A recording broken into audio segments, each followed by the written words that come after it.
అన్న మీరు అన్నారు కదా ఇప్పుడు సనాతన ధర్మం, అసలు సనాతన ధర్మం అంటే ఏంది? మాకు ఎక్స్ప్లెయిన్ చేయి ఫస్ట్. ఓకే, సనాతన ధర్మం అంటే ఏంటి అని ఎక్స్ప్లెయిన్ చేయమని చెప్పేసి మన అన్నగారు అడిగారు. ప్రతి ఒక మనిషి మన పెద్దవాళ్ళు చెప్పినటువంటి విధానాలు పాటిస్తూ మనం పెరుగుతాం, అంతేనా కదా? అలాగే ఆ పెద్దవాళ్ళకు కూడా ఆ పైన ఏదైనా ఒక విషయం పైన సందేహం వస్తే, డౌట్ వస్తే వాళ్ళు వాళ్ళ దేవతలకు దేవాలయాలకు వెళ్ళి అక్కడ అడగడం జరుగుతుంది. వాళ్ళు ఏం చేస్తారు? పంతులు వేదాల నుంచి కానీ లేకుంటే మన పురాణాల నుంచి కానీ సమాచారం తీసుకుని చెప్తారు. అంటే వేదం నుంచి వచ్చిన ధర్మం సనాతన ధర్మం. కాబట్టి మీకు సమాధానం వచ్చింది అనుకుంటున్నాను. వేదం నుంచి, వేదాన్ని పాటించిన దాన్ని సనాతన ధర్మం. కాబట్టి వైదిక ధర్మం అని, అలాగే ఋషులు ప్రతిపాదించారు కాబట్టి ఋషి ధర్మం అని, అలాగే ఆర్యావర్తనం దేశం అంటే అంటే భారతదేశంలో ఒకప్పుడు ఆర్యావర్తనం చెప్పేసి పిలిచేవారు. కాబట్టి ఈ ఆర్యావర్తనంలో ఉన్నటువంటి ఈ ధర్మాన్ని ఆర్షభూమి అని చెప్పేసి ఆర్ష ధర్మం అని చెప్పేసి పిలవడం జరిగింది. కాబట్టి ఎప్పుడు అంటే అర్థం కాలేదు. ఏది ఎప్పుడు అంటున్నా, ఏ సంవత్సరంలో అని?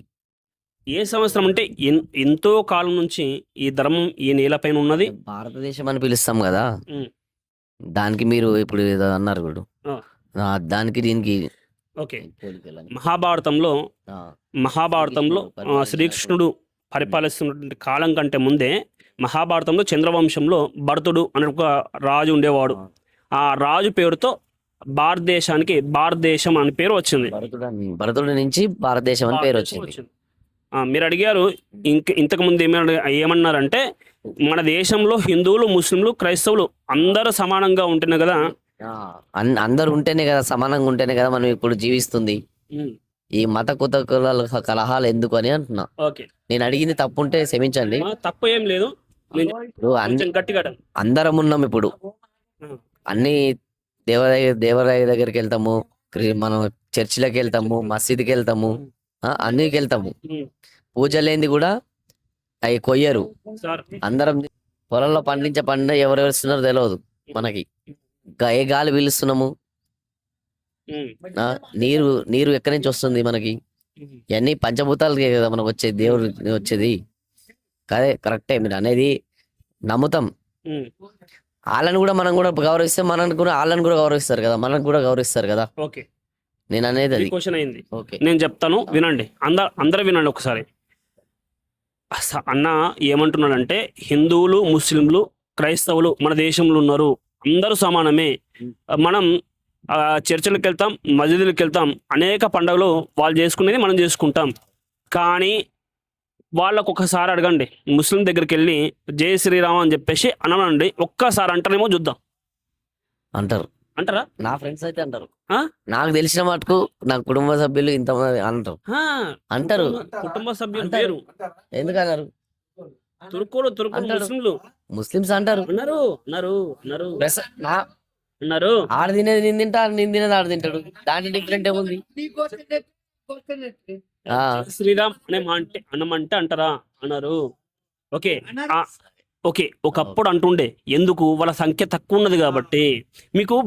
మీకు బోధనలోనే ఒక స్కూల్లో ఏం జరిగిందంటే, మాకు ప్రార్థన చేయడానికి, ఇది రంజాన్ మాసం కాబట్టి మనకు ప్రార్థన చేయడానికి ఒక చిన్న స్థలాన్ని కేటాయించమన్నారు. తెలుసా? అది విజయ బాణసోడలో పెద్ద దాడి జరిగింది తెలుసా? మొన్ననే. ఎందుకు?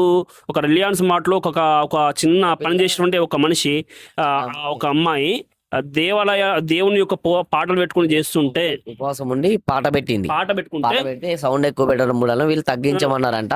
తగ్గించలేదని చేదో గొడవ.